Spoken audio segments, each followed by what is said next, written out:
By the authority vested in me, I hereby declare this meeting of the Conshohocken Borough Council duly open and ready to conduct any business that may come before it. Council did have an executive session this evening before our work session on property and legal matters. The first item on the agenda is under presentations. It's the Conshohocken Fire Company number 2 grant recipient recognition. Fire Chief Gunning, if you would be so kind as to come up.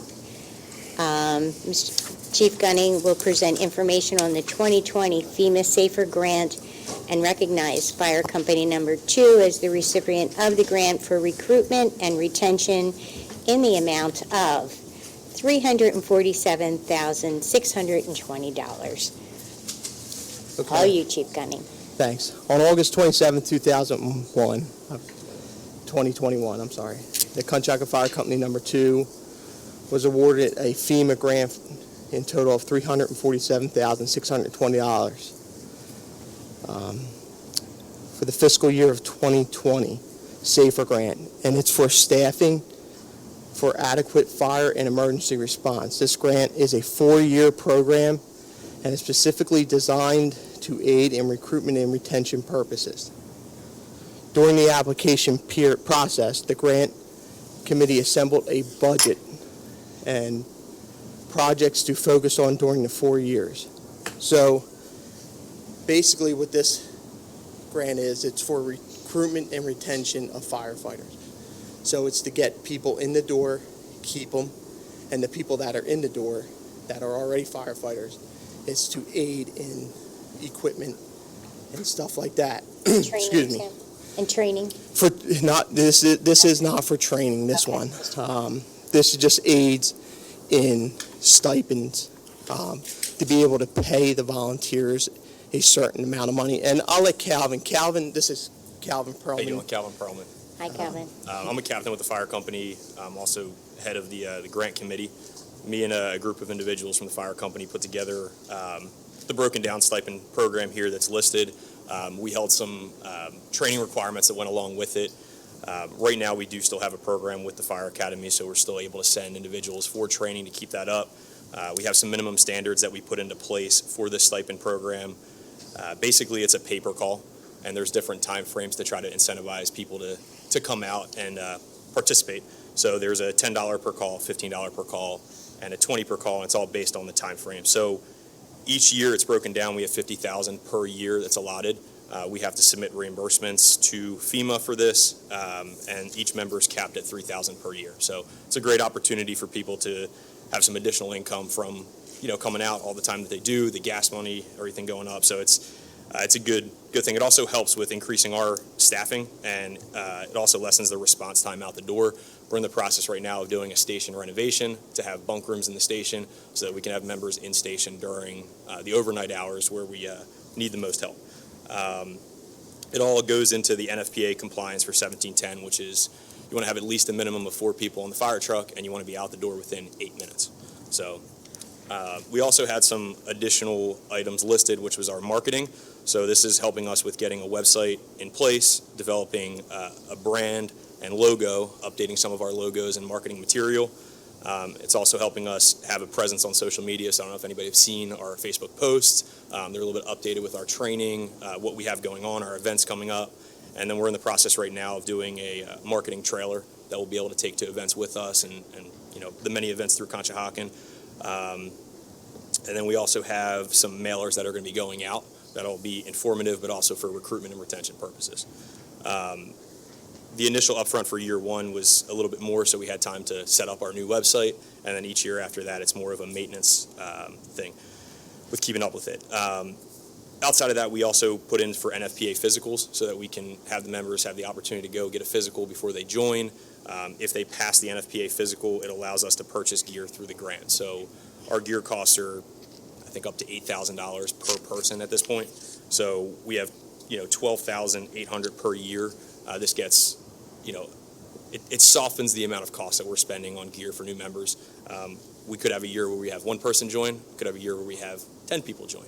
So it's hard to budget and know exactly. So the grant will definitely help with that.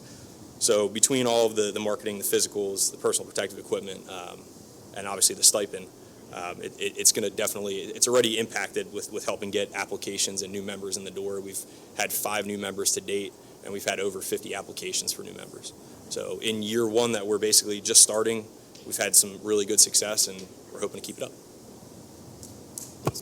So this was a Pennsylvania state grant that you This was applied for? Federal Grant. This is through FEMA. Okay. Any other volunteer fire departments in this area receive a grant like this? So right now, White Marsh Township has one that's expiring this year. They went in jointly for theirs. It was Barron Hill and Spring Mill. Harmonville has one that's expiring in a year, and I believe Plymouth Township just was awarded one. Yes. So Congratulations. Thank you. A lot of hard work put into that. They did. They worked hard to get this, and great program at this point in the volunteer world to put Yeah. in place. Gunny, where can we go to get the yard signs for recruitment for volunteers? Are they at the firehouse? They're at the Yes. firehouse. Okay. Yep. And anybody can take one? yes. Yep. Okay. That's great. Anyone else have any questions or comments? Just thank you and congratulations. Thank you. Yes, we are all quite proud of everything that Conshohocken Fire Company Number 2 does, and this is just another way that you make us proud, and we are very happy for your getting the grant. No one deserves it more. Thank you. You're welcome. And then we can do a clap.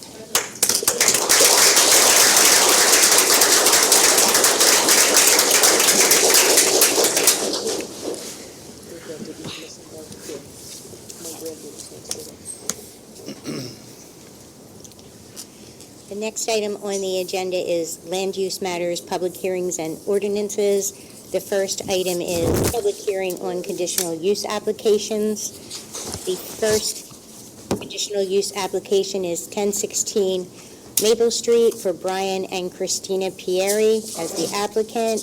Mr. Peters, I will be happy to turn that over to you if you would be so kind as to open the hearing. Thank you, President Leonard. If we could go on the record, please. This is the scheduled date and time for the conditional use hearing on the application of Christina Pieri and Brian Pieri for the property located at 1016 Maple Street in the Borough of Conshohocken, tax map parcel number 05-00-0063996-00-7. The applicant seek relief pursuant to zoning ordinance section 27-1905-C to permit demolition of a single-family detached dwelling that is at least 50 years old. The applicant proposes to replace the existing single-family detached dwelling with a new single-family detached dwelling where the applicants intend to reside with their family. The exhibits are Exhibit B1, the application. Exhibit B.1.A is an email dated August 15th, 2022 from Christina Pieri to Stephanie Checo confirming that Brian Pieri is a co-applicant in the application. B2 is the deed to the property, deed book 6078, page 01551. Exhibit B3 are pictures of the existing conditions, both interior and exterior. There are 14 pictures. Exhibit B4 is a site plan with no prepare or date information provided. Exhibit B5 is a building plan set prepared by RHC Design LLC dated January 5th, 2022, comprised of 5 sheets. Exhibit B6 are architectural renderings, 14 sheets. Exhibit B7 is the conditional use zoning determination of the Borough Zoning Officer dated August 4th, 2022. Exhibit B8 is the report of the Conshohocken Planning Commission from its meeting dated August 11th, 2022, recommending approval of the application. Exhibit B9 are the proofs of publication. The application was advertised on August 12th and August 26th, 2022 in the Times Herald and Times Herald Digital, and the property was posted on August 22nd, 2022. Before we turn it over to the applicant, individuals here this evening do have the opportunity to request party status. No matter what, at the end of this, you can provide a comment, and you do not need to become a party, Becoming a party allows you to actually ask the witnesses questions, to present your own witnesses, to present legal argument, and to file an appeal if you're not happy with the decision. If you do not become a party, you would not be able to file an appeal. Are there any members of the public that would like to become a party to this application? And we'll let the record reflect that there are no other parties to the application aside from the applicants. And at this time, we'll turn it over to the applicant. If you could please introduce yourselves and any witnesses you have, and then we'll get them sworn in. Hi, I'm Brian. This is my wife, Christina. Hi. Good evening. Good evening. Thank you for I'll say I know many of you very well. I'll give the brief history of the house. And Brian, if we could, I don't mean to cut you off, if we could get you sworn in, just because it's a... Sorry, yes. Yeah. No, and is anyone else gonna speak? I'm sure you are. So if we could get both of you sworn in, please. And Christina, if you plan on saying anything, we can do you as well. It's all good. Okay.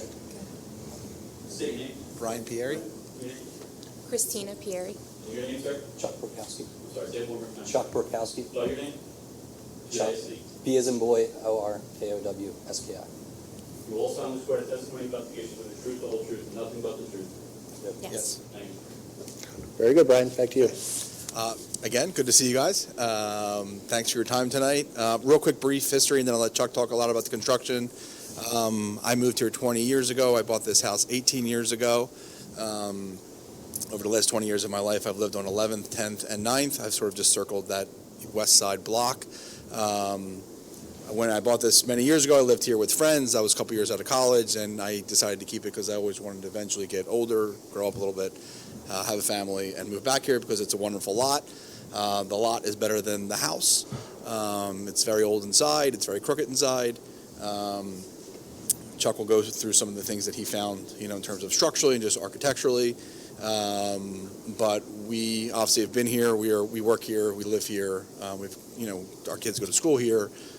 This was a way for us to have a larger home, to be able to stay here and kind of make this a long-term, kind of all in on Conshohocken. So that's it. I mean, I got a lot of memories in there, but it's not a very nice house inside. Just to put it bluntly, I know there's more architectural things to say about it, but it's just old. It's past its prime. The back roof is kind of half missing. Our goal was to do this prior to 2020, and then between having a second child and a farm and a pandemic, we kind of put it on pause and kind of recycled back to this year to kind of get it going again. So That's it. Brian, when did you say you purchased the house originally? 2004. 2004. Okay, go ahead, Chuck. Sorry. So, I'm Chuck Burkowski, and I have the next presentation as well, which are very similar stories.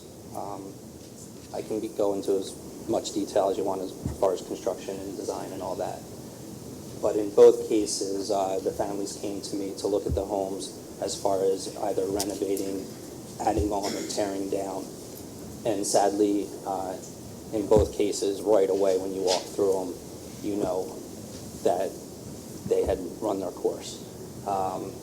So we spent about a year designing new houses, trying to stay within the realms of the zoning and all of that.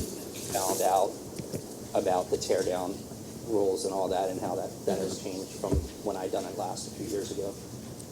So we started this process here.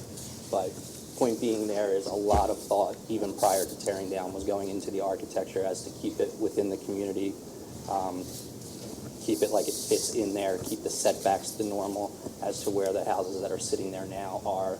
So even before we ran into this tear down issue, if you want to say, we designed around replacing it with something in the same spot with the same character, just kind of updating everything and letting people stay in town that have chosen to, keep their families here and grow.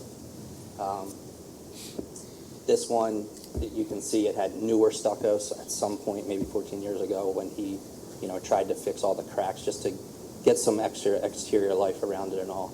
Not all that appealing, but if you peel the stucco away and if you go through the inside, you'll see it's all masonry block from way, way long ago, and it's just all deteriorating.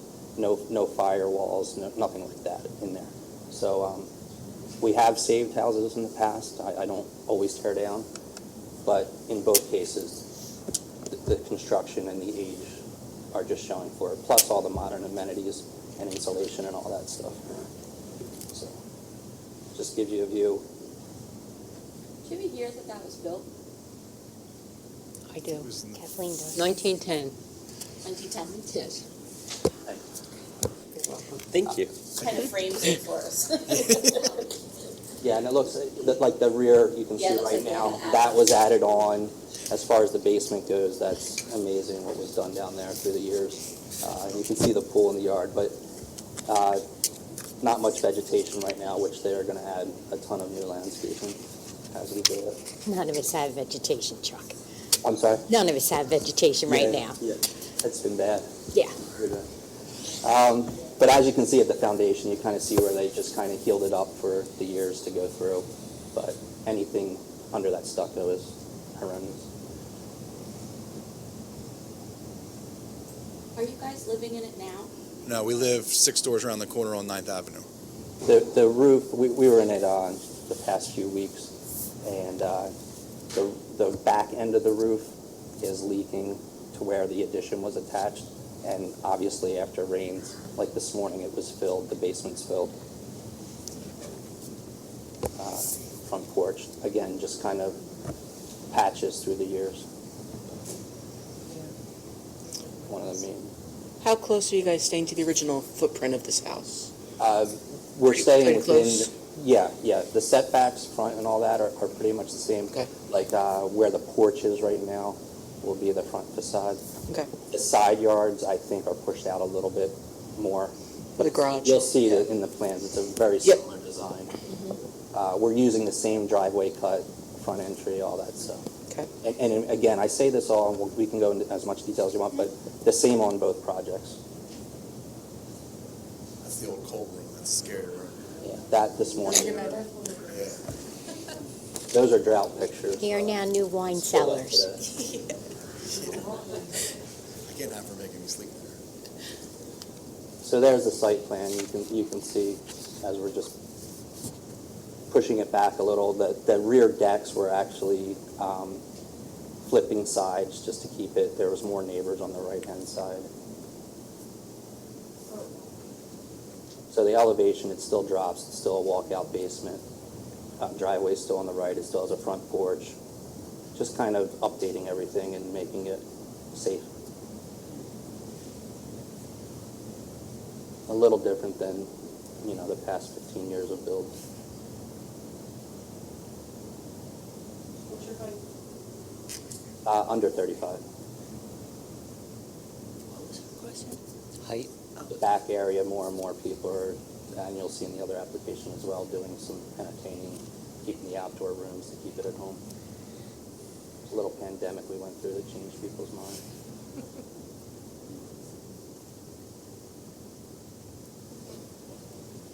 Is there an alley behind? Yes. Is there also an alley beside it for the houses that face 11th? It's like a 10-foot thing. I think legally there might be on old paper. Yeah, because- But all of the neighbors. Yeah, I know there's not There's a really a path. driveway, more like a, Right now, it's all grass right up to our fence, so there might be something that's under there. right, I mean, if you're but- standing in front of where your parking area is, then there's almost something there, and it drops down, and, Oh, there was a cutout put in after I moved out. Yeah. The neighbor on the corner of 11th and Maple, Kathy right. Mancini, has A parking spot. Yeah. did a cutout with just like a single Yeah. parking spot. Because it shows on, the property records, it seems to be an alley. It doesn't have anything Once to you do get with... past their driveway, which Right. would be kind of next to ours, it Right. just turns into grass the whole way down. Right, So that's what I the thought. yards kind of merge at the fence. Right. Cool. These are all, Have you talked to the neighbors around you about what your plans are, and have you heard any negative or positive? The only one we feedback? really know is Kathy and her husband. He does painting for us, and we've talked about that. Just he would be directly kind of connected to our driveway Off of 11th. off of Maple Street. Well, the corner, right? Yeah, the corner of 11th and ours is kind of right there. Right. Then to the other side, it's newer neighbors since the last ones we've met, so I actually don't even know who they are. once we get through this, if they're, you know, blessed with the approval and all. We always, before we demo and all that stuff, walk around and, you know, just introduce ourselves, give a little schedule as far as demolition, all the site work, you know, that's done. We will be doing, the electrical service and all has been removed already. We will be doing a temporary pole, so the contractors don't have to run generators all through the winter and all that, so. It's beautiful. So just for purposes of the record, Ed, what Chuck was going through were exhibits B3, B4, B5, and B6. And Chuck, if you have any summary for council, feel free. This was, if it weren't for the demo, we designed it around, you know, just a legal build as least impact, both design and, you know, as for requesting waivers and all that, so. That's pretty much the presentation. Any other questions from members of Borough Council? I just have one, but it really isn't that relevant. It's just a curious question. Are lofts like the new thing? I'm sorry? Lofts, are they like the new thing? Both of your designs have lofts. In the upper floors? Yeah. I'm just looking at the, In this case, it's not as large as it appears up there. And they're just doing finished, almost storage place. There's no bathrooms or anything like that. In the other project we'll speak about, but. right, it's just a curious question, that's all. I think a lot of people don't use their attics the same way they used to, so it's kind of using that space to kind of be functional, but Right, not. easier to use. It's just easier. So if you want to store, you can store. If you want to have a gym up there, you can, you know, put an extra. I need a At the gym. minimum, what we've seen is between drywall, people just want their bins and all that, because everybody's using their basements and all that stuff, so they at least want it for clean storage rather than Right. pulling the attic down and Yeah, that a was set of just, stairs. just my question, a curious question, that's all. Yep. Does anyone else on council have a question? Good. Any? It's beautiful. Any questions from any member of the public? Oh, please. Please state your name and address. Say your name again? Anna Marie Traveling, 139 West 10th Avenue. Spell your name? Would you spell your name? Traveline. Thank you. So I live around the corner from this property. So when I look at this house, it looks much higher and much wider. I thought they had to stay within the footprint of the original house that was teared down. I believe that, I mean, how does this fit in with the rest of this? I believe that Chuck could answer most of it. I think the width is basically the same, except for maybe a couple feet, am I? It's a bit wider, but within, if this were just a property, a piece of land, we're within the limits, well Right. within the limits of what you could build there. I thought the regulation is it has to kind of mirror the footprint of what was there. No, that's incorrect. If they had chosen not to tear down to the ground, then you're right. They would have to have found a way to use existing walls. But otherwise, as long as they're complying with the zoning dimensions, it's okay. There's no restriction.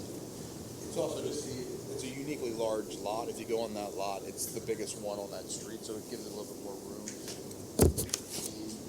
Larger than some of the ones that are next to it. It's because the deck is on the side right now, so it looks like there's nothing there. Brian, is that 2 or 3 lots? What's that? 2 or 3 lots? It's one.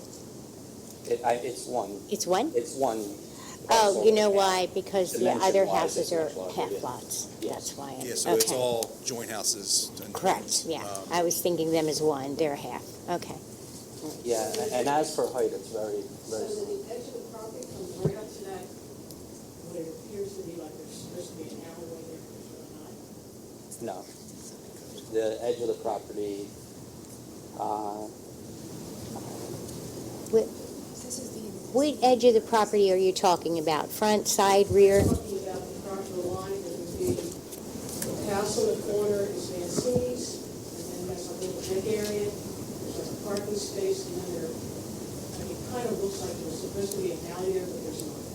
It's yeah, that's their property, and yes, and the side yard setbacks are 5 feet on both sides. So it's going to be larger than what's there. It's going to be wider than what's there. And it's going to be Footprint-wise, higher. it's very similar. Height, it's not, no. It's not going to be any wider. Any other comments from any member of the public?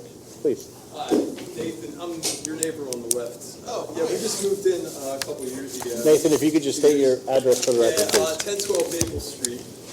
Last name, sir? Searles, Surles. Yeah, so my wife and I just moved, bought the house on 1012 Maple Street. I think we moved in 2 years ago. So I'm just curious about just like how much out farther you're going to be on, like pushing out, and then I do have some other questions too, because I guess we just kind of learned about this. Yeah, go ahead. This is my wife, Elizabeth Clay. If you could, just introduce yourself, please. Elizabeth Clay. Well, you said? Yes, C-L-A-Y. I think specifically we were just curious, given as to how far it would extend on, if you're looking at the house on the left side, given that we're. Towards you guys. Yes, exactly. So there's only a small, I think it's 9 feet now, and I think the setback is 5 or 6 feet, so it'll be 3 feet closer than it is right now. If I'm, I don't Yes, know, like, and on that overestimate. note, I was in walking the property, and as I mentioned, like, we'll come around before we get any permits and all that stuff and speak to you, give you a schedule. Your one tree, which is, it's your tree right on the fence line, kind of hanging over, it just, blunt, it's in somewhat of a bad shape, Yeah, so for sure. when we're doing all this, I was gonna knock on your door and suggest, like, we'll work with you on that as well. All right, that's great. And, yeah, if I can get your Yes, contacts. Yep. Yeah. Oh, yeah. Absolutely, yeah. That'd be great. Awesome, Thank you thanks. so much. Thank you. Any other comments from any member of the public? And we'll let the record reflect that there are no additional comments. This matter will be continued to Borough Council's September 21st, 2022 meeting at 7:00 p.m. here in this room at Borough Hall, 400 Fayette Street, Conshohocken, PA 19428. Borough Council does intend to vote on the application that evening, and because we're continuing the matter on the record, there will be no additional notice given in the newspaper or otherwise. And with that, we'll close this hearing and we can start the next one. Thank you, Mr. Peters. Thanks, guys. Thank you, guys. Thanks for coming in.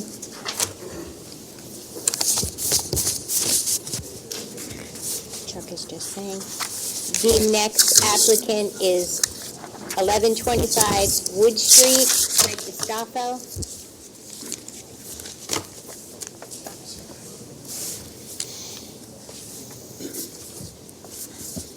Mr. Peters, if you would like to open up. Thank you, President Leonard. If we could go on the record for this hearing, this is the scheduled date and time for the conditional use hearing on the application of Fred DiStafo for the property located at 1125 Wood Street in the Borough of Conshohocken, parcel number 05-00-12072-00-1. The applicant seek relief pursuant to zoning ordinance section 27-1905-C to permit demolition of a single-family detached dwelling that is at least 50 years old.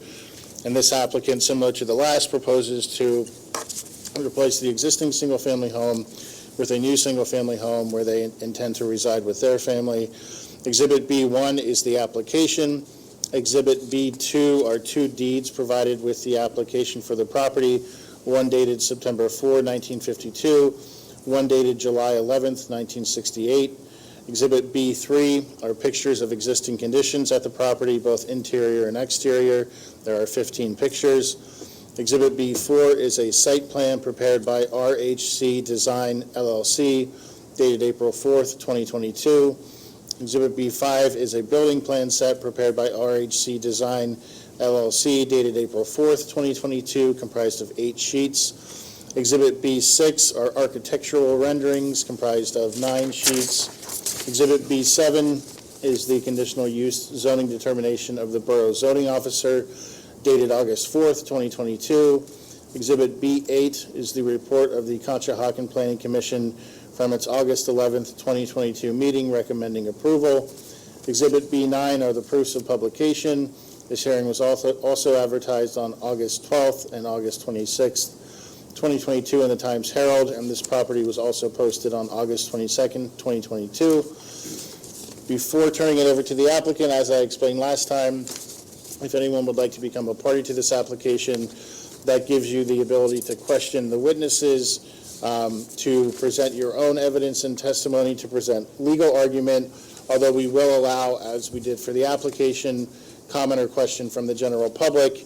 The big difference with becoming a party is that you can file an appeal if you feel so inclined, if you're unhappy with the way the decision goes. If you do not become a party, you cannot file an appeal with the Court of Common Pleas. Is there anyone here this evening that would like to become a party to this application? And we'll let the record reflect that there are no individuals wishing to become a party. And with that, we'll turn it over to the applicant. If you could introduce yourselves, and then we'll introduce Chuck, and then we'll swear you guys in just like we did last time. Fred DiStaffo. And Danielle DiStaffo.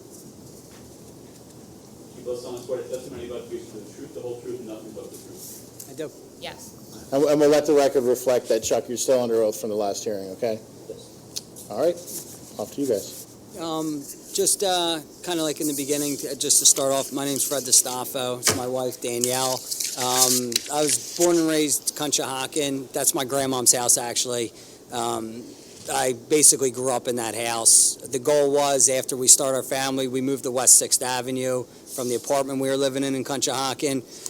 We have 3 daughters now. We outgrew the house. Our goal was, we bought my grandmom's house, and the goal was to fix it up, well, to redo everything and start our family there. And basically that's my goal, is to basically have my daughters grow up where I grew up.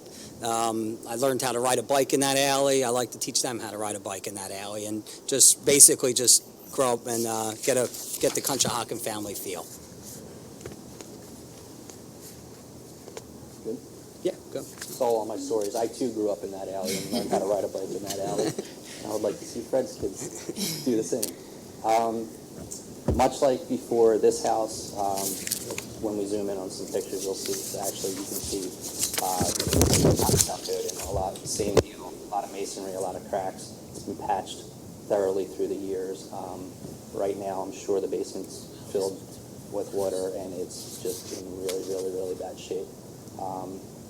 Their lot, they were in a unique spot, whereas years and years ago, the lot that fronts on West 11th Street was subdivided in between the alley, so it's a smaller lot. With that in mind, even from the start, before the demolition issues, we designed to keep it alley entryway, front door, fronting on the street. The rear access where the yard is has a big concrete pad now. That's where their little outdoor area. So much of the same design elements, even down to when they picked out their exterior finish, and they're keeping it down almost to the same colors and all that stuff. So a lot of thought for a little over a year was put into this, and they got 3 kids under 3. They want to stay in the town, and they want to get moving on this. So. Will this need any zoning relief from setbacks or anything? We went for, I think, the way the rear yard sits, you can see right here, it's basically all concrete existing, but once we tear down and remove, we were restricted to how we could build out. So it's again, much in the same spot, just because of the lot conformity and all, we did have to go to zoning for a few things. You can see the cracks. They're everywhere here. Old cinder block again. Lots of concrete all around. The roof's in disrepair. How will the height of the new building compare to the current building? This will be larger, higher, but still within our limits. This is the only home. Yes, and so front yard setbacks, it becomes the only home that fronts on the street. The other ones are The other ones are on 12th and 11th. 12th and 11th Avenue, yes. Yikes. So here, if you see, it's, again, very similar footprint. It's more, as you just asked, going up and making the second story livable. To go back to the loft question, if you see the window right there between the roofs, that's, again, more just more storage. We did ask, and they went back and forth as far as putting another bedroom up there for the kids and all, and they chose just to keep it blocked out. This one, I'm sorry, going back. It shows your alleyway would be on the right-hand side and Wood Street towards the front.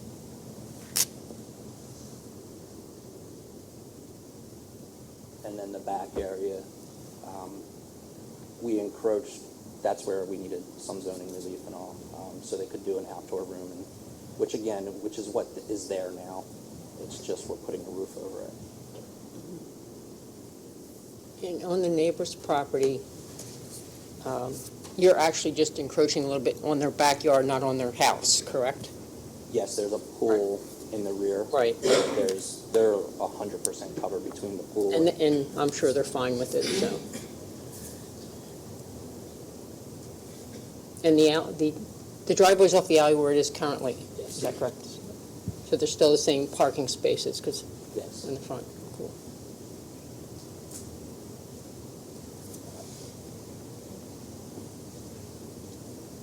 So again, with this one, there's probably 3 versions they went through, trying to keep it as much as the grandmother's house. I think they did a decent job. It's a tiny lot. Yes.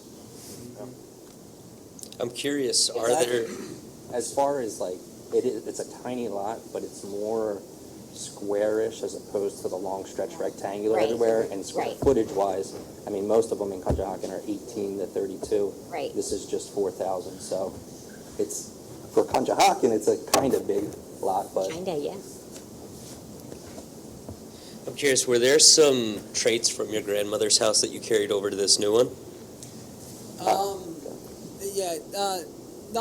Honestly, nothing in particular. I would have loved to keep it in general, but Chuck, we kind of try to resemble some stuff, and Chuck can even, take it to that.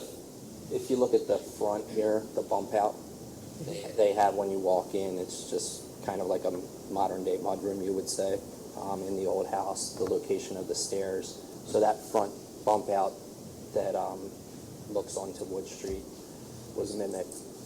The side garage, and then again where, if you look at it, it just looks like concrete and all now, but if you grew up there and you knew what went down there, it was more the congregating area where they're doing the outside firehouse, or fireplace, and all that. So the house that's there was old and kind of just what was needed, to give somebody a home back in the day.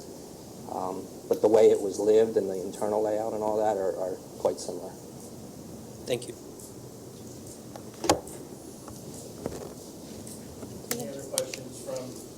Any other questions from members of Borough Council? And just for the record, I'll note that we went through exhibits B3, B4, and B6 there as Chuck was presenting. Any questions or comments from the general public? And we'll let the record reflect that there are no questions from the general public. With that, this hearing will also be continued to Borough Council's second meeting of the month, September 21st, 2022, at 7:00 p.m. here in this room at Borough Hall, 400 Fayette Street, Conshohocken, PA 19428, at which time Borough Council intends to vote on the application. Because this matter is being continued, no additional notice will be given because it's on the record this evening. And with that, we can close the second hearing and thank our court reporter. Thank you for your time, everybody. Thank you. Thanks for coming in. Thank you, Chuck. Thank you. You all right?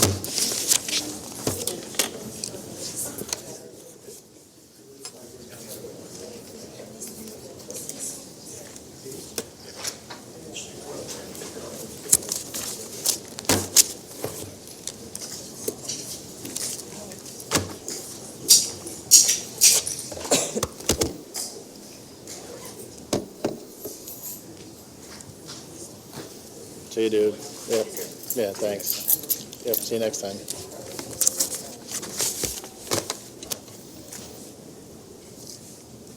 The next item on the agenda is waiver of land development application for Conshohocken Station Parking Facility Project, with SEPTA as the applicant. Again, I will turn this over to Mr. Peters. Thank you, President Leonard. Just very quickly, this is a waiver of land development process. It's the same process you went through for the SEPTA station, whereby SEPTA agrees to work with the borough and its professionals to meet those requirements of the borough's ordinances deemed important to the borough in terms of public health and safety.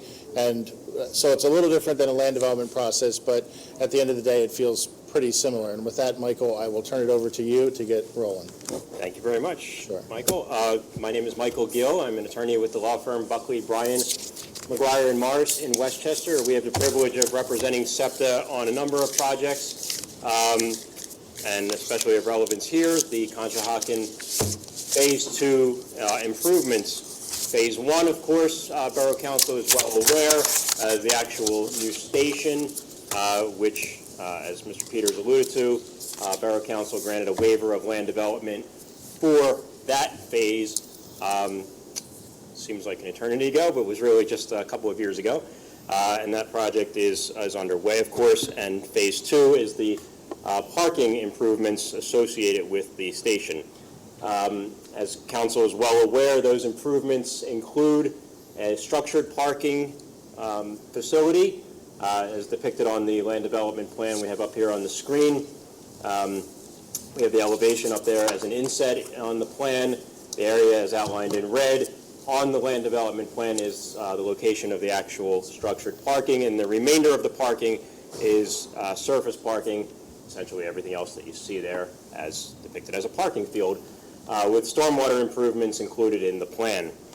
The project did require zoning relief, and that relief was obtained at a hearing of the Zoning Hearing Board in May of this year.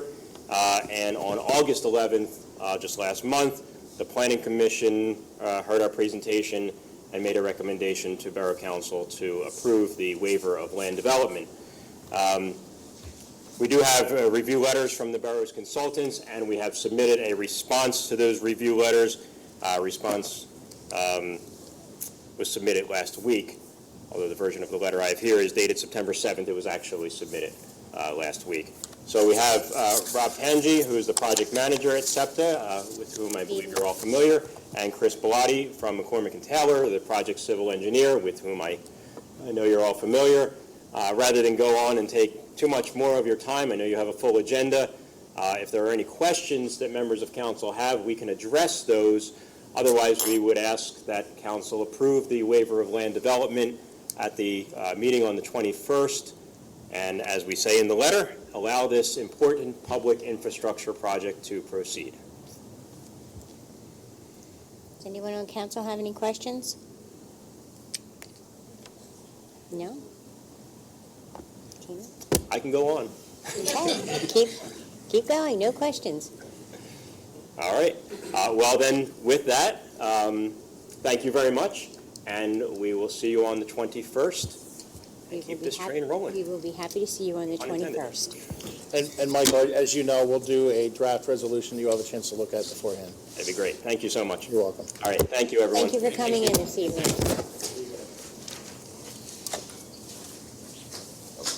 Forgot to turn around and introduce you. I don't need it.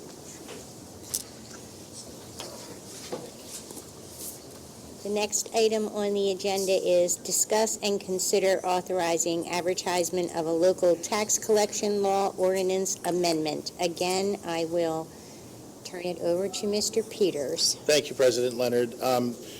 Earlier this year, Act 57 of 2022 was signed into law by Governor Wolf. That provides for certain relief for individuals that have purchased a home within the last year and failed to receive notice of real estate taxes due.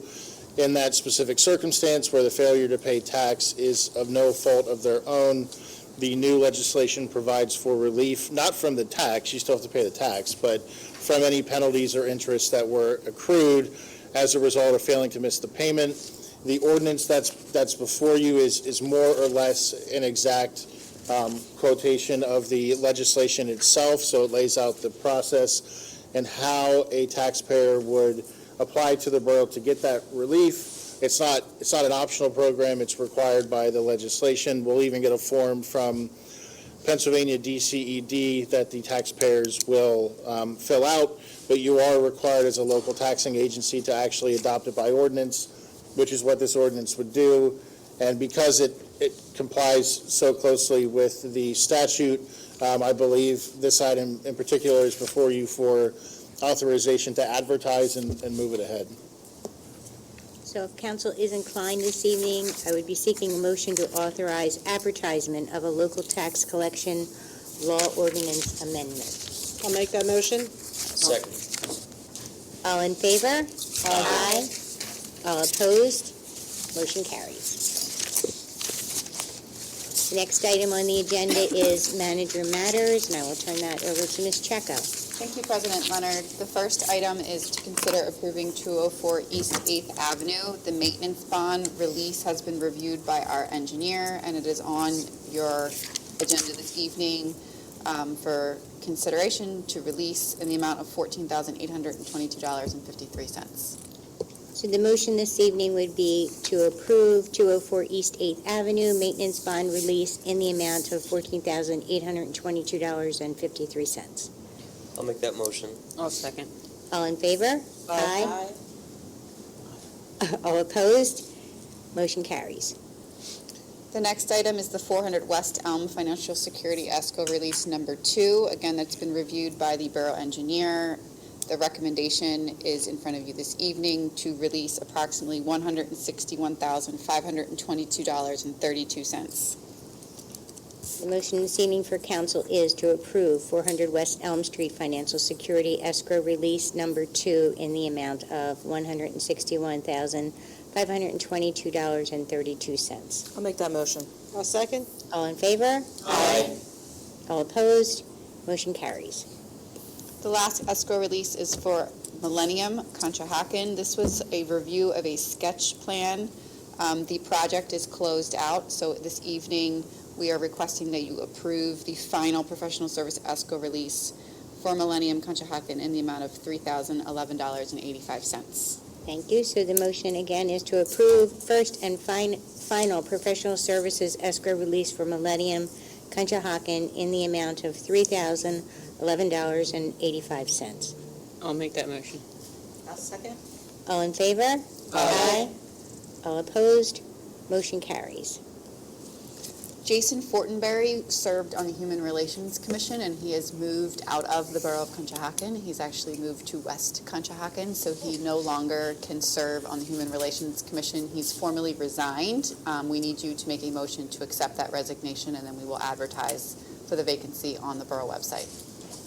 So the motion is consider accepting the resignation of Jason Fortenberry from the Human Relations Commission.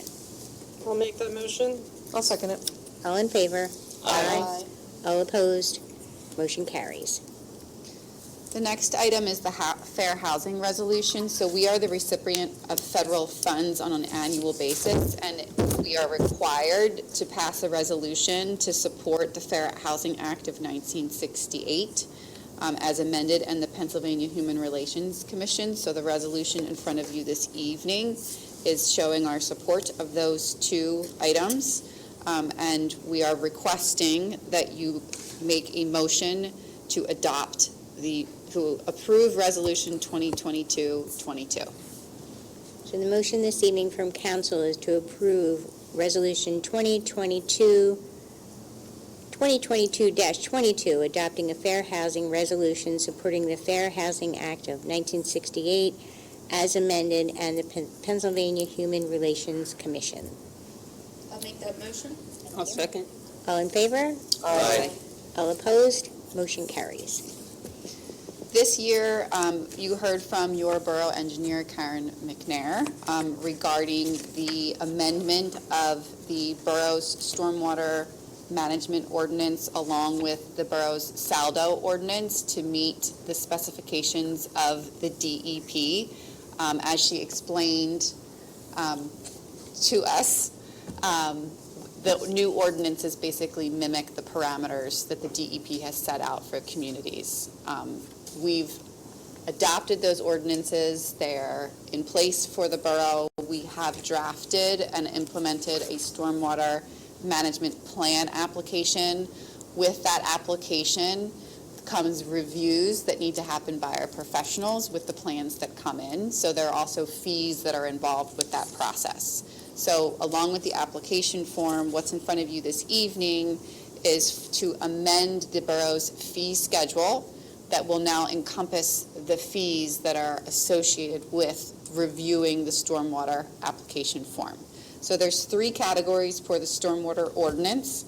For projects that add 600 square feet or less of impervious coverage, the fees are a filing fee of $40 and an escrow of $150. And again, that escrow fee will cover the engineering review. For between 601 and 1,000 square feet of impervious coverage, the filing fee is $125, and the engineering services escrow is $500. And then for projects adding over 1,000 square feet of impervious coverage, the filing fee is $500, and the engineering service escrow is $2,000. This will function just like a land development or a zoning application, where the application comes in, it's filed, it's processed, the plans are reviewed, the escrow money covers the review fees. Anything that's not utilized will appear on your agendas for release back to the applicant. Are there any questions? Again, it's just the administrative side of the ordinance that has been passed per the DEP requirements. So the motion is to amend the fiscal year 2022 fee scheduling to include fees associated with the stormwater management plan application per the adoption of the new stormwater management ordinance, which matches the model ordinance issued by the DEP. I'll make that motion. And I'll second it. All in favor? Aye. All opposed? Motion carries. The next item revolves around 15-minute to-go parking spaces.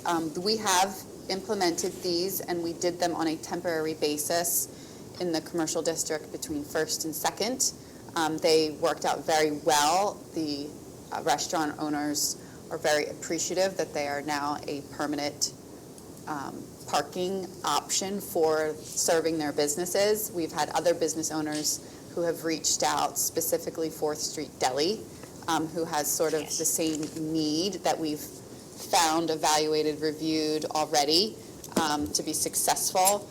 So what we are presenting and recommending to Borough Council is that you approve 2 parking spaces to be the to-go parking spaces right on West 4th between Fayette and Forest.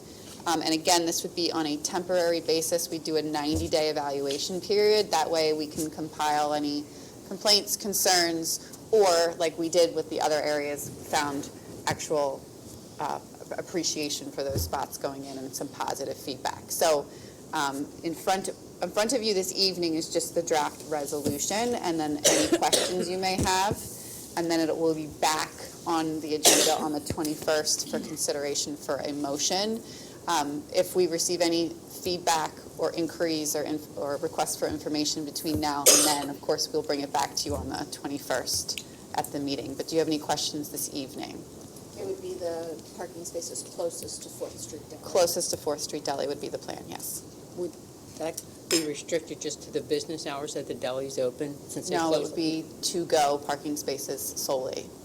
Right, but I mean, just like it would be down in the commercial, they don't switch to. right, but somebody could park there overnight. Yes or no? Because they close the deli, what, 3 or 4? Yeah, I think they close it at And 6. Eisenberg's closes around the same time as well, I think. Yeah. It's not set up that way right now in the Okay. ordinance, but it's definitely something that we could look into. I don't know if we don't do that down in the commercial district where they are. It might be something we have to try during the temporary period.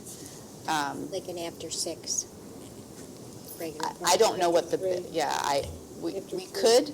I think that you might want to try it without it, because that's what then you're consistent across the borough. I think that would be, if I'm thinking off the top of my head, my recommendation right now. if you start setting different parameters for the same thing in different areas, that could become problematic. But if we do it this way and find that we have any requests from the neighbors in that area, that's definitely something we could go back on during after that 90-day period if it was to become permanent. Anyone else have any questions? Thank you, Steph. The 2023 minimum municipal obligations, they're called the MMOs, and they are specific to the pension plans. So the borough has 3 pension plans. We have the police, fire, and the non-uniform. The MMOs are the financial obligations that the borough is required to fund in the annual budget to make the pension plans whole. That is the simplistic version of the MMO process. So we are required by the state to formally approve the MMO obligations by the end of September, and then they appear in the 2023 budget. So in front of you this evening are the 3 plans. The police pension MMO is approximately $598,660. The fire MMO is approximately $3,929, and the non-uniform pension plan MMO is approximately $177,437. So you will see those 3 financial obligations for your pension plans in your 2023 budget. The only nuance for this year is that PMRS, the Pennsylvania Municipal Retirement System, is the entity for the state that manages the non-uniform pension plan.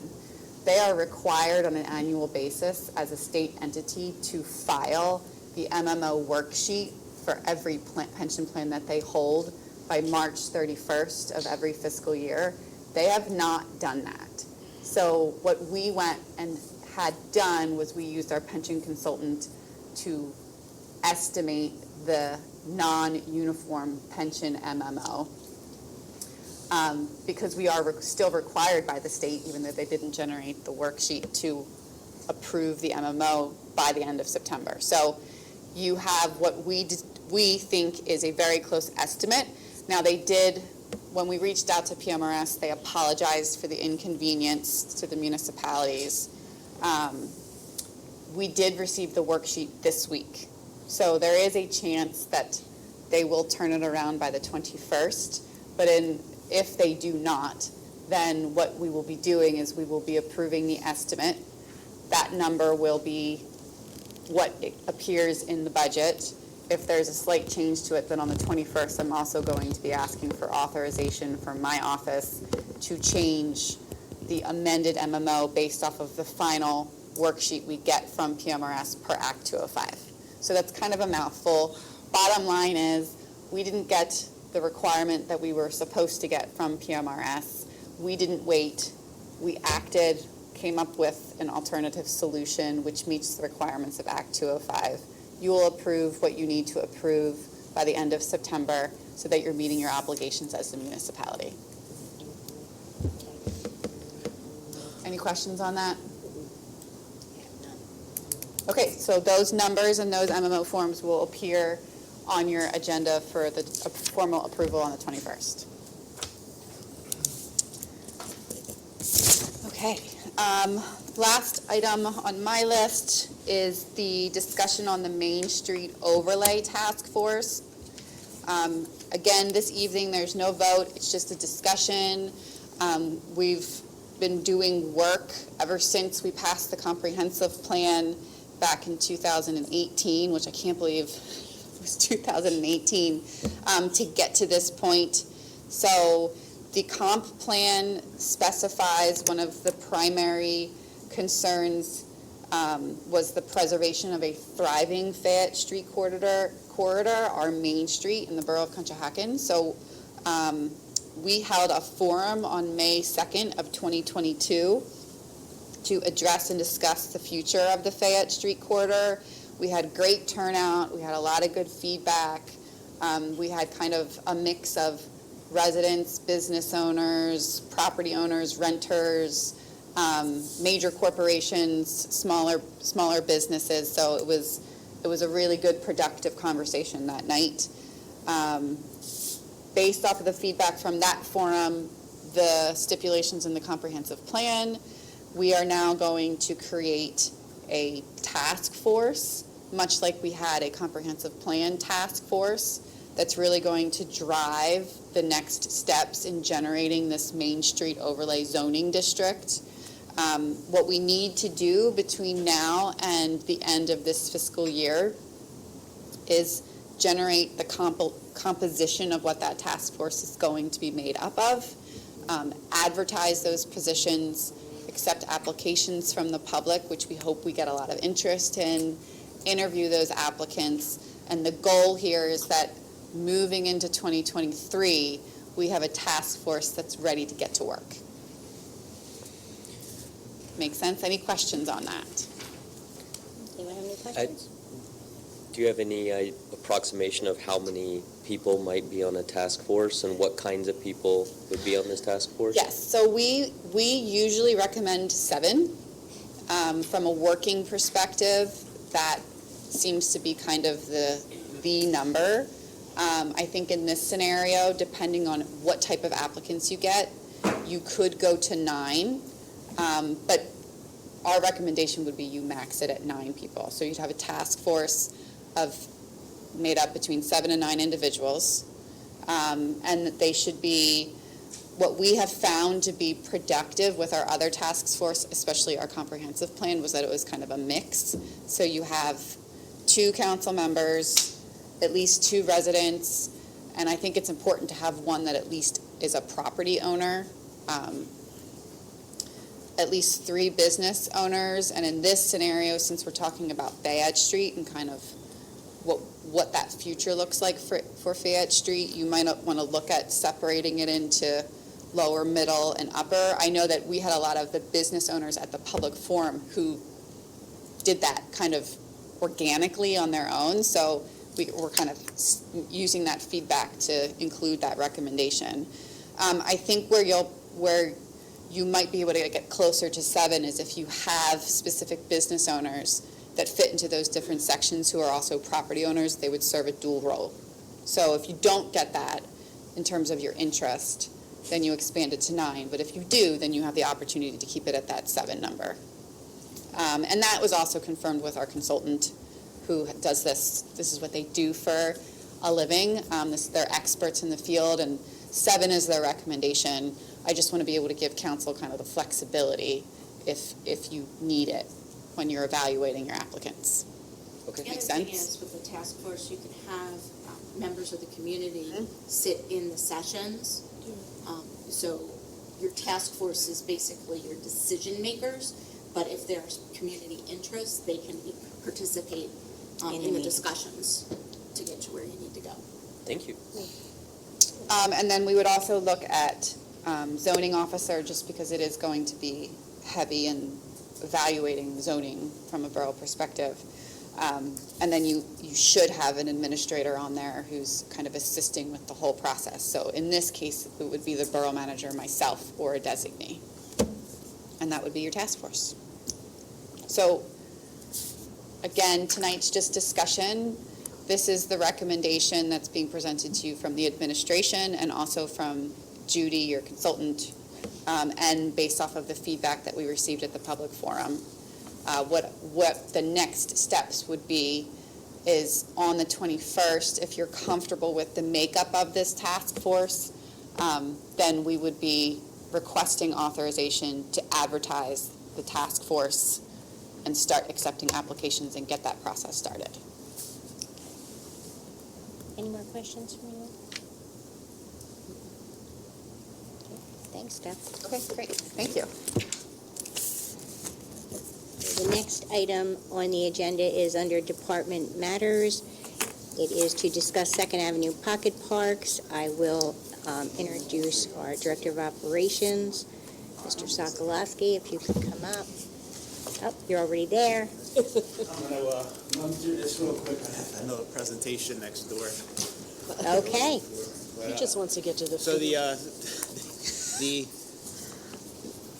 The first one is a project that we've discussed. I think some of the people that have been here for a while have heard about a project that we wanted to do with the Second Avenue Parks, or Second Avenue, with a Second Avenue Park. It's nothing new. I know that there were some conceptual drawings years ago about how to turn that into an actual usable area that would also encompass some of the business aspects of that area, as well as the Veterans Memorial. So the problems with some of the stuff that we've seen in the past was that there's an entrance issue to that Second Avenue area. There's some parking issues on the right-hand side. If we would try, whatever we tried to do to look at that, it became an issue. So we reached out to Gilmore, one of our engineering companies, and they sent somebody over to do a rendering for us. And we told them basically what we wanted, and this is one of the concepts that they came up with that I think at least hits on everything that would work from my perspective.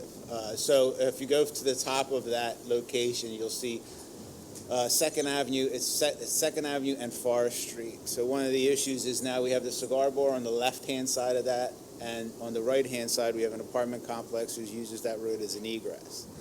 And it would be very difficult to shut them off from that egress. So we came up with the whole idea of having that U-shaped turnaround so that it would actually functioning for vehicle and deliveries to be able to go through that area, turn around, and go back onto Forest Street. That takes care of a good portion of what the problem is logistically. Closing Second Avenue, we've already done that. We've done it for a long period of time during the SORA project. It had some negative feedback, but that was because of the issue on First Avenue, because we also made First Avenue at the time a one-way street. We've since turned that back into a two-way street. There should be no difficulties for anybody in the neighborhoods to be able to still travel through that area from the neighborhood perspective, travel through that area without any issues. Second Avenue also from the traffic perspective, I think we've talked about this several times with our traffic engineer, and it is relatively dangerous, I would say. It's that going to the bottom of the hill of Second Avenue and looking to the left and trying to get out onto that roadway or crossing over Second Avenue. It is not the easiest intersection to be able to handle, and it's also pedestrian-wise, it's not the greatest. So what we started to talk about is to use half of that area for a auditorium type of seating area with the stage. The front of the portion would remain as the front portion of it. It would stay as a veterans memorial, but the memorial that we have currently, the child and the soldier that you see, that's at the base of this picture. So that's a top view for that memorial. That is that's a better view from if you were standing on Fayette Street and looking across, that's what you would be seeing. So the plantings on the front blocks off Second Avenue completely. The pedestrian traffic would be inside of those plantings. If we were to do something like this, we would also look at that intersection and have a bigger conversation about how traffic encroaches that intersection and about how pedestrians cross over that intersection. So it would be a bigger picture, but we're going to stick with this part of it. The concept here is that there would be a retaining wall right behind the stage, the back portion of this, the back part behind the red awning there. It would be a stage. We would have electric run to that, so it could be utilized at any time as a stage. I know there's always been talk about this concept of having a first Friday or first Saturday in the Borough of Conshohocken. I think this could lead to something like that. As far as the pedestrian traffic, we're sitting here talking about the comprehensive plan. We want pedestrians. We want people to be walking, not just going in and going out. The parking issue that we've talked about now for years, has kind of resolved itself. I'm not going to say that it's 100% resolved, but it has kind of resolved itself. And the idea that we can actually have an area of the borough like this where people would be able to have pedestrian traffic. So if they're parking down at the Emerson building or some of the other buildings and they walked, now we have areas for them to walk to. So that is a basic concept. Hopefully it would look like that or close to it. It is a engineering feat. I'm going to tell you that it's not going to be easy. It's not going to be cheap. That is I would say, I have 3 engineers in the back, so they're making me nervous. But I would say it would be 14% grade, something like that. Going to another grade, down 10% grade down Fayette Street. So it's not going to be a cheap project. So funding this project is something that is going to take some time. We're looking for grants. We've been looking for capital expense, donations, whatever we would be able to accomplish. reach out to some of our political people to see if there's anything available for something like this. But we're not looking at anything overnight. This is an 18-month minimum project, I would say, more on the lines of 24 months before it would be completed. But I think it changes the entire perspective of the lower end. We have a road that's basically not being utilized very much, probably shouldn't be utilized very much. Poor weather, it's in terrible shape. We spent $30,000, I think, 3 years ago, to do some work, but it's a minimal amount of work. It's probably in the area of 20% of what needs to be done there road-wise. And the monuments are in bad shape. We've looked at them. There's a representative here from the VFW. We looked at them with him. They obviously are cracked. They're not only cracked, they're moving away from the corners are moving away from each other. It's only a matter of time before they go down. I don't see putting the $30,000, which is the first estimate we got for this, into that, just to repair them. And that's not getting into what the foundations of these look like, because once you rip these panels back, you're not going to know what you find. But $30,000 is basically to replace the marble. It's had some problems in the past. Even prior to that, I know that they had some large balls in the front of it that actually broke off. And the street vibration is going to be bad there because of where the location is. So the best we can do to keep people or vehicles off of that road, I think it's better for the long run. The few people that aren't going to like it, we're going to have to explain why we're doing it. And I think the concept of at least having this loop allows, it's a different perspective than what's been there before, just shutting it off at the top and having people go in another direction. So that's what we're looking at with this. Again, historically, that has been a problem, and the numbers that we're talking about to just fix that is probably in the $60,000, $70,000 range minimum. That's with public services doing some of the work. But that is a huge project. That would be, $1 million plus project to get that done. Okay? We are probably going to start doing some demolition work with the monuments, and we're going to discuss where we're going to put the monuments with the VFW and some other.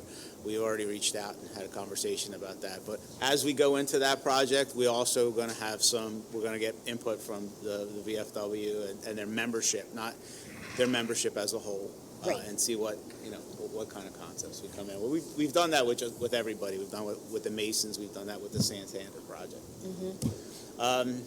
The next one is the Raymond Ludwig Weinman Senior Memorial Park. So this is a concept drawing that we've had for a little while. I think it speaks for itself. Anybody who's been in that area knows exactly what it's going to be. The couch tomato in the back there.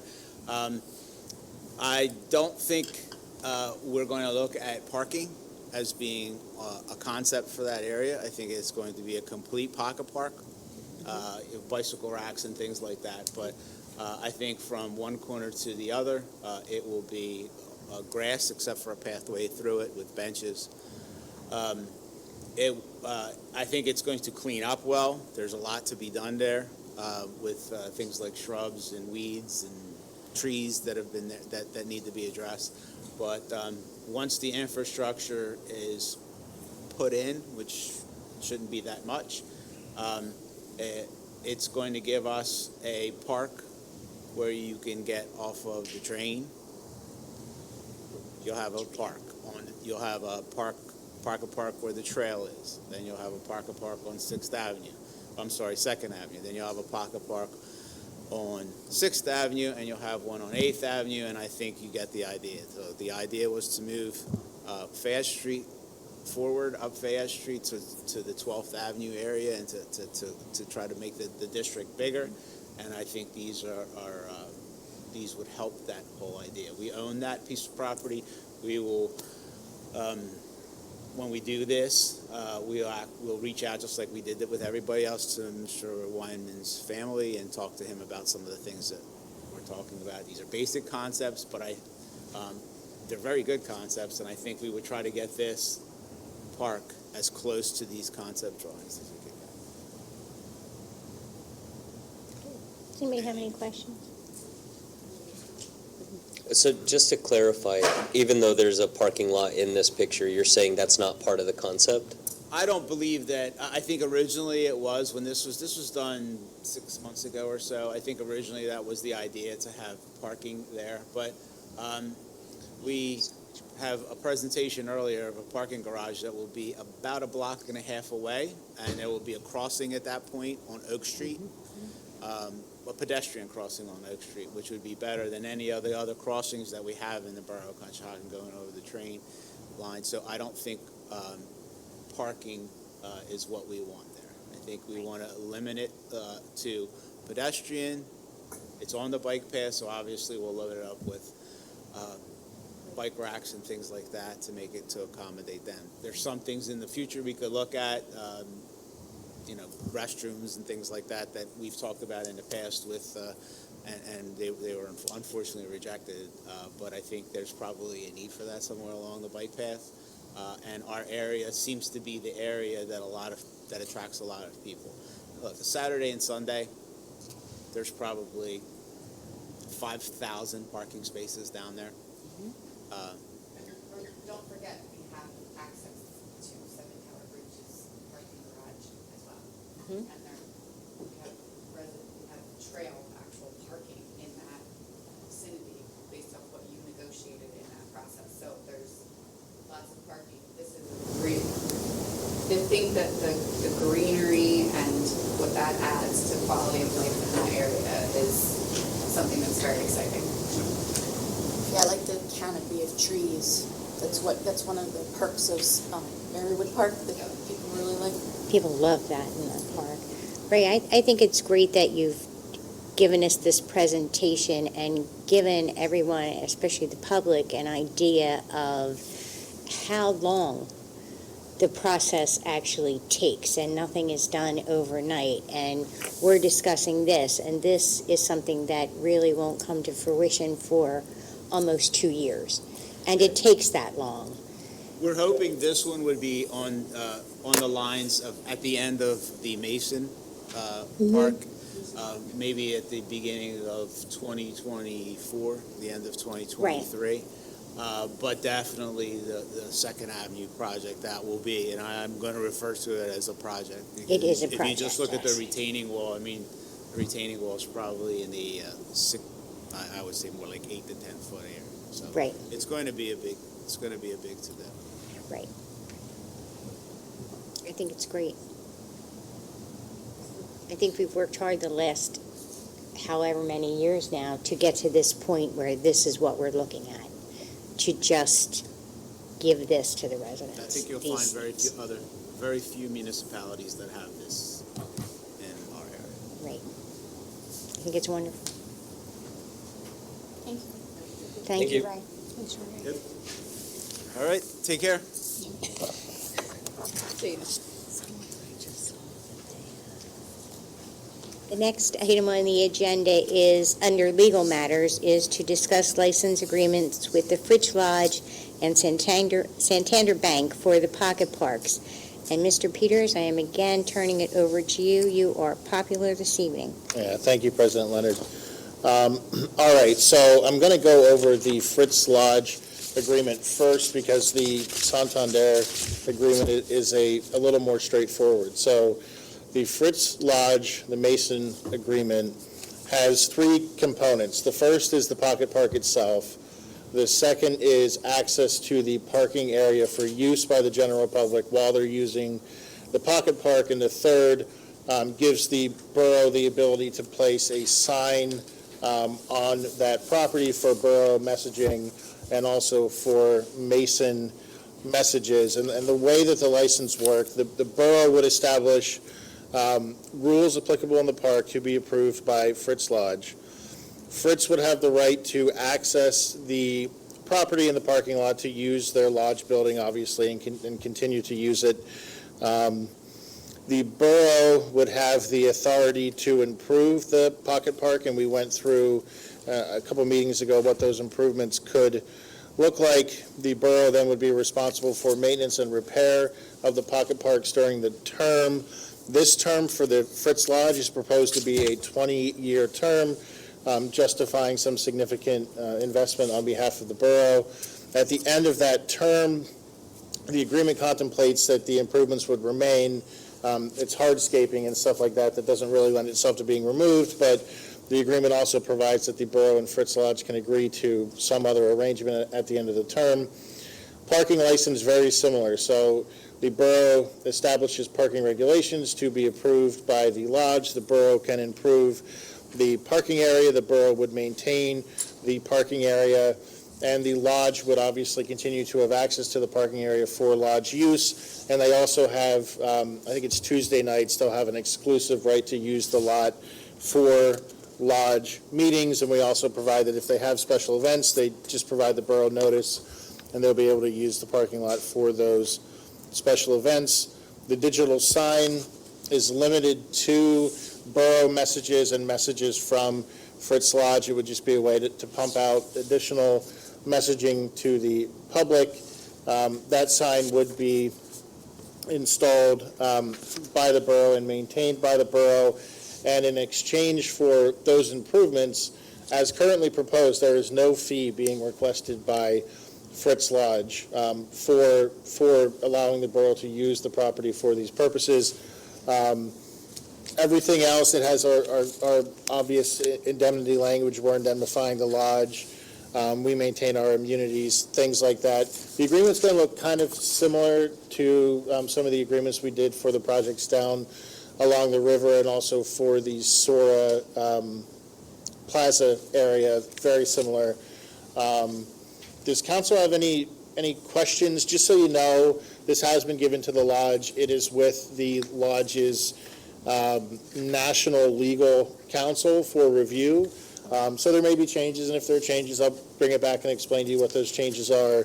But it's important that you're comfortable, at least, with what's being proposed. So I can answer any questions tonight. You can ask me after the meeting or whenever, if you have any concerns about the way this is drafted. I have none. And then for Santander, very easy. Basically, everything I said about the pocket park applies to the Santander license. A few differences. That is a 10-year initial term, and there is a nominal fee under this license agreement, but I mean, I don't want to necessarily say what it is yet because it hasn't been approved by Santander, but it is a very minor fee for the borough's use of that property. And same thing, the borough would improvement, set the rules and regs, and it more or less follows Fritz Lodge. So if you have any questions between now and your next meeting, just let me know. And if I get any feedback from either entity, you'll know as soon as I know, and we'll go through it. That's it. Everyone okay with that? Mm-hmm. Okay. Thank you, Mr. Peters. You're welcome. Next item on the agenda is consider approving Resolution 2022-23 for emergency work on the Aubrey Collins Park retaining wall. And again, I'm going to turn it over to Mr. Peters and Ms. McNair, if you would like to come up. Thank you, President Leonard. I can start. So in the past, you had a circumstance where you had to pass an emergency resolution because you had some caving in of one of your roadways. There is now another circumstance that requires emergency attention. It is a wall running along Aubrey Collins Park that has significant improvements on the other side of it, including a townhome community and a parking area.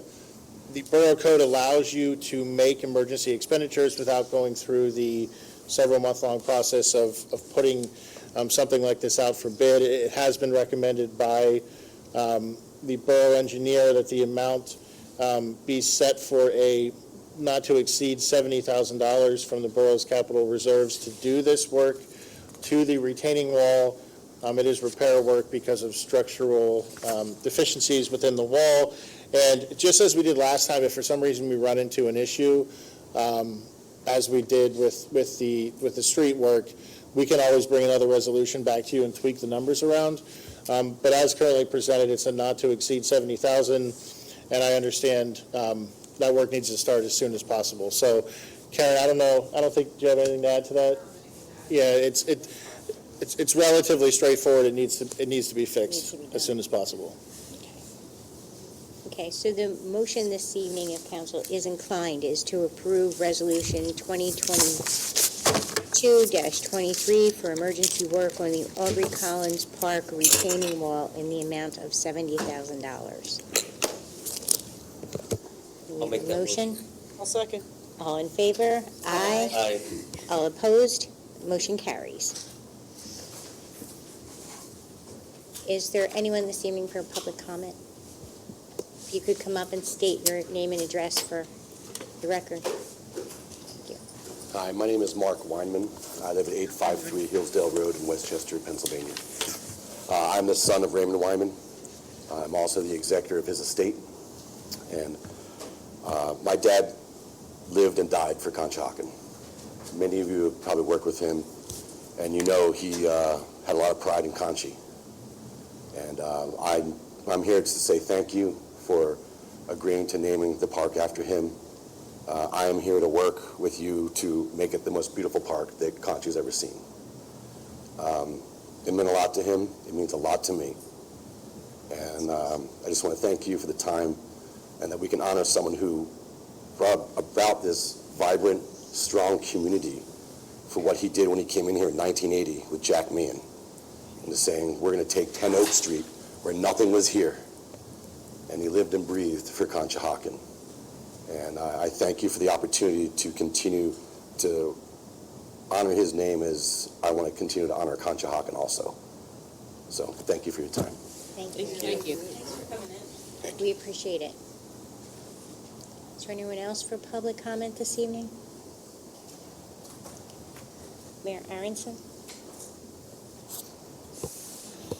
All right, back to a busy non-summer schedule here.